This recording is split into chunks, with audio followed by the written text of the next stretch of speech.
وَإِذَا سَأَلَكَ عِبَادِي عَنِّي فَإِنِّي قَرِيبٌ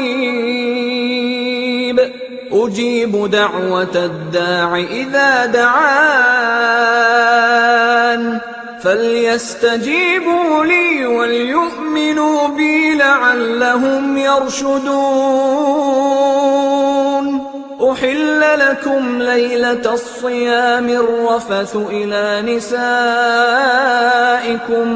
هُنَّ لِبَاسٌ لَّكُمْ وَأَنتُمْ لِبَاسٌ لَّهُنَّ عَلِمَ اللَّهُ أَنَّكُمْ كُنتُمْ تَخْتَانُونَ أَنفُسَكُمْ فَتَابَ عَلَيْكُمْ وَعَفَا عَنكُمْ فَالْآنَ بَاشِرُوهُنَّ وَابْتَغُوا مَا كَتَبَ اللَّهُ لَكُمْ وَكُلُوا